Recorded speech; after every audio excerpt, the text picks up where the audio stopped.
Hi, I'm Becky with the Hearst Public Library, and I'm here to show you a quick summer craft that you can do.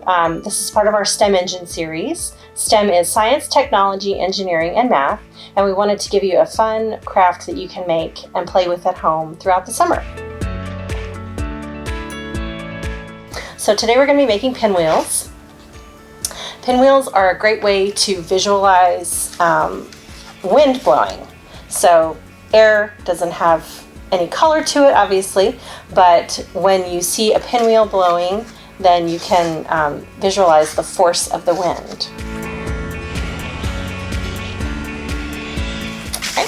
So to make this craft, we only need a few things. We need paper, we need scissors, we need a pencil with an eraser. The eraser is really the important part here. And then I'm using Thumbtacks, but if you have straight pins, you could use those as well. And if you're a little worried about poking yourself, make sure you have an adult helping you. So to make a pinwheel, we have to have a square piece of paper. If you happen to have square already, great.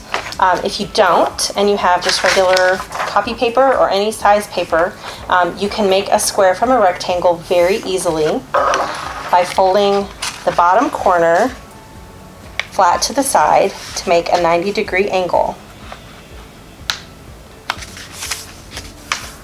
Just like that. And then you can use this edge of the paper as your guide for cutting off the extra. And the bonus about this is that you end up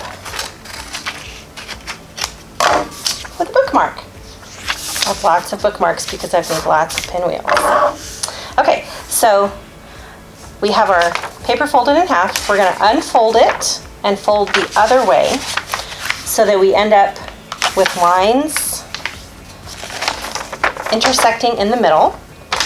And these lines are going to be our cutting guides. So what you want to do is from corner towards the middle, cut a little more than halfway, so about 2/3 of the way, for each corner.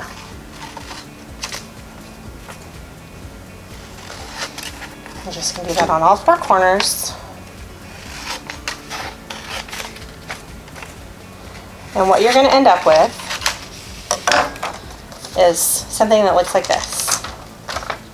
So to make the pinwheel, you are going to take every other corner, so this corner, not this one, not this one, every other corner, and you're going to bring them to the middle and poke your straight pin or your thumbtack through. So every other corner. Be careful not to poke your finger like I just did. Every other corner.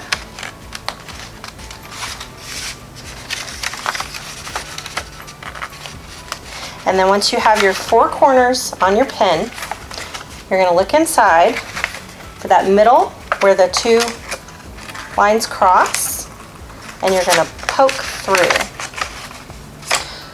So while you're holding your paper and your pen together so that things don't come flying apart, you're going to push the back end of that pen into your pencil eraser, and voila, you have a pinwheel.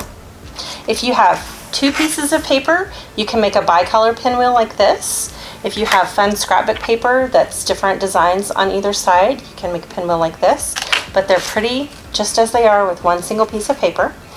You can also draw on your paper before you make your pinwheel, and then you'll have designs spinning around as they blow in the wind.